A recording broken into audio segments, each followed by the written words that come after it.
Рабочие отказываются достраивать дом. Это при том, что мастера занимаются отделочными работами на объекте, который дольщики ждут уже более 5 лет. Строителям не платят зарплату, образовались долги. В этом году после простоя работы в долгострое были возобновлены. Обещали сдать дом в октябре. Сколько ждать еще сдачи дома и будет ли зарплата в следующем материале? Беда в том, что 5 лет ни одна я. Все дольщики так страдают. В это недостроенное здание Минибека Губайдуллина приходят почти каждый день. Уже несколько лет женщина не может получить ключи от своей однушки. Более 1,5 миллиона рублей пенсионерка вложила в новостройку, надеясь на отдельную жилплощадь. В этом году строительство возобновили. Ключи получите в октябре, пообещали женщине. Уже и ноябрь прошел, наступил уже декабрь, но нету никого ответственного лица, чтобы от всей души хотели помочь дольщикам. Дом по улице Проспекта Октября должны были сдать еще в 2015 году. Однако стройка была заморожена. В октябре работы на объекте удалось восстановить. Только вот проблему это не решило. К обманутым дольщикам добавились обманутые рабочие. Вот уже 2 дня мастера отказываются продолжать работу. Первое время выплаты были. Позже вместо наличных получали все больше завтраки с обещаниями. У многих долги по зарплате перевалили за несколько десятков тысяч.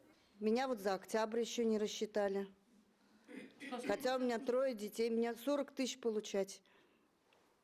Вам должны уже 40 тысяч? Да, с лишним. У меня 51. Вы 1,5 месяца работаете бесплатно? Да, получается, да. 51 тысячу вам должны. Да, да. Последний раз я получила в четверг на прошлой неделе 7 тысяч. У меня долг еще там, ой-ой-ой, какой, 42 тысячи.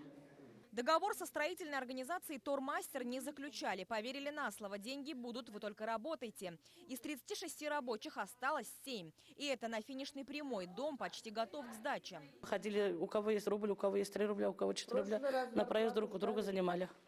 Пешком ушли. Некоторые вот пешком в Рощинский пошли домой. Из деревень ездят работать. Люди, приходится им пешком на попутках ночью добираться до дома. Прораб фирмы говорит, что денег нет купить даже стройматериалы. В магазинах накопились долги. Застройщик по объекту – компания «Уфа-Квартал». И деньги на завершение объекта – 30 миллионов рублей – были перечислены из республиканского бюджета в фонд развития города. Нету перечисления. Перечисление производится фонд развития города Стерлитамак. Помалу перечисляли, зарплату выдавали. А сейчас перечисления прекратились. Все смешалось в этой истории. Из каких средств мастера должны получить зарплату, им уже не важно. Продолжать работу готовы только после полного расчета. С руководителем фирмы-застройщика нам пообщаться не удалось. Однако в архивах телеканала сохранились кадры с обещаниями сдать дом в октябре. Еще раз спрашиваю, когда вы... Это если реально где-то сентябрю, можно октябрю только еще. Нет, у меня... еще раз я спрашиваю точную дату. Когда вы людям сдаете ключи? Не Нет, вы сейчас мне скажете точно. На 1 октября, но я... Смотрите, 1 октября. Вот я даю поручение главе, вот я даю министру. Теперь вы вместе с ним, вы тоже мне обещаете 1 октября. Понятно? На сегодняшняя ситуация такова, что 15 декабря планируем закрыть все строительно-монтажные работы. И уже с готовой документацией, то есть сдать дом в этом году. И, естественно, после окончания строительства, то есть со всеми рассчитаются. Пока же образовался замкнутый круг. Дольщики не могут въехать в квартиры, отделочные работы не завершены.